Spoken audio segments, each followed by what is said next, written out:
ఉంది, విస్తారమైన సమృద్ధి ఉంది. ఐగుప్తు దేశంలో కరువు లేదు. మీరు ఐగుప్తు దేశమునకు వెళ్ళి ఆ కరువు నుంచి మన కుటుంబాన్ని, మన దేశమును తప్పించమని ప్రార్థించినప్పుడు, వేడుకున్నప్పుడు వారి అన్నలు యోసేపు దగ్గరికి వెళ్ళి ఉన్నారు. కానీ యోసేపు చనిపోయి ఉన్నారు. యోసేపు లేడని గ్రహించి ఉన్నారు. కానీ యోసేపు వారి అన్నలను గుర్తించి ఉన్నారు.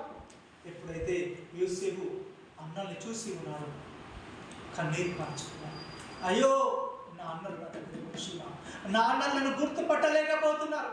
అన్నలు వాళ్ళ దగ్గరికి వచ్చి యోసేపు దగ్గరికి ఒక బిచ్చగాళ్ళ వలె, ఒక బిగ్గర్స్ వలె వచ్చి, అయ్యా, మా దేశంలో కరువు దాపురించి ఉంది, ఈ రుఖమును తీసుకునండి, మాకు ధాన్యమునివ్వండి అని వారు బతిమలాడుకోవాల్సిన ఒక దౌర్భాగ్యమైన పరిస్థితిలోనికి అన్నలు వచ్చి ఉన్నారు. యోసేపు ఒక అధిపతిగా, ఒక రాజుగా, ఒక రాజ భవనములో ఒక ప్రధానిగా తను నిలబడి ఉండగా అన్నలు ఒక దేహి అని బ్రతిమలాడుచున్నారు. ఆనాడు యోసేపు వారి అన్నలు ఒక గుంటలో పడివేసి, యోసేపు అన్నలు అమ్మి వేసి ఉన్నప్పుడు యోసేపు ఎంతో దుఃఖించి ఉన్నారు.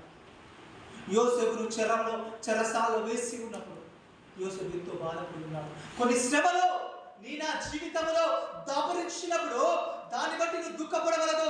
దేవుడే వాటిని అనుమతించి ఉంటున్నాడు. దేవుని యందు నువ్వు నమ్మకంగా ఉన్నట్లయితే, దేవుని యందు నువ్వు భయభక్తులతో ఉన్నట్లయితే, ఆనాడు యోసేపును హెచ్చించిన దేవుడు నన్ను హెచ్చించుటకు సమర్థుడు.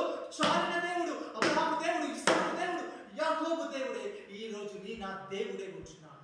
వాళ్ళను ఆశీర్వదించిన దేవుడు నన్ను నిశ్చయముగా ఆశీర్వదిస్తాడు. ఆనాడు అదే జరిగింది. యోసేపును అమ్మవేసి ఉన్నారు. అదిగో కలలు కనవాడు వస్తున్నాడు అని చెప్పి యోసేపును అమ్మవేసి ఉంటుండగా ఆ యోసేపు బాధపడలేదు. దేవుని ప్రార్థించున్నాడు, దేవునికి మొర్రపెట్టి ఉన్నాడు.